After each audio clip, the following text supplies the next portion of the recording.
Täiuslikkus tähendab seda, et ma aktsepteerin ennast armastusega sellisena, nagu ma olen, ka nendes väliskihtides, kus ma käitun ja mõtlen justkui ebameeldivalt iseenda, teiste loodusseaduste suhtes, ehk siis ebatäiuslikult. Ehk siis öeldakse ka, et mõistust kontrollida, Arjuna ütles ka Krishnale Bhagavad Gitas, et lihtsam on tuult väljal püüda, kui mõistus kontrolli alla saada. Krishna ütles, et ma saan aru sust, eks, aga seda on võimalik kontrolli alla saada. Et mõistus võib olla ka sõber, võib olla ka vaenlane.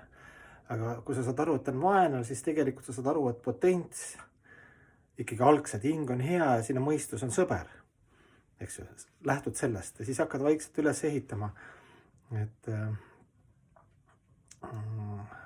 nähes teisi ja iseennast, kes me siin maailmas oleme, sellist tugevas samastamise nagu haiguses, selles justkui ebatäiuses, teades teoorias, et mina ja sina, me oleme täiuslikud ja ühtepidi elu on käsitlematu, see mateeria, energia, et me oleme nii väiksed, sellest nagu aru saada on võimatu, teistpidi need põhitõed on hästi lihtsad.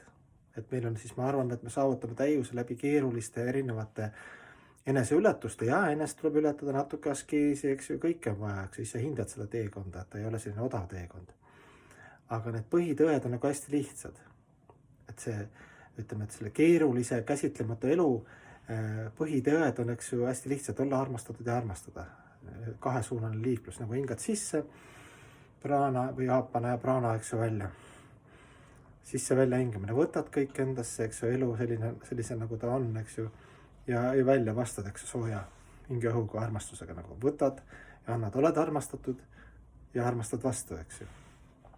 Et ja mitte midagi armastusse, ise teame, eks ju, argipäevas, mida me tituleerime armastuse alla, mida ei tituleeri. Me võime olla illusioonis, aga lõppkokkuvõttes ikkagi, räägime mingit ema armastusest, eks ju. Tingimusteta ema armastusest või kuidas Jumal armastab meid, eks ikka annab meile kõike edasi, et ema armastus ei ole, see leek ei ole võrrelnud kordagi ja ema armastuse leek ka, ideaalis, eks ju, kui sa niimoodi aru saad. Et kõik on lihtne siin ja praegu kohe, sina oled täiuslik, see, mis on ebatäiuslik või mõistus on, ei ole sõber, see on lihtsalt valikuvabadusest tekkinud ilmingud ja see samm-sammult tuled, aktsepteerid seda, kus sa oled ja samm-sammult tuled sellest ilusti ja rahulikult välja, eks Jumal annab arukust seest, suhtlust väljast, emake loodus, kõik on nagu olemas.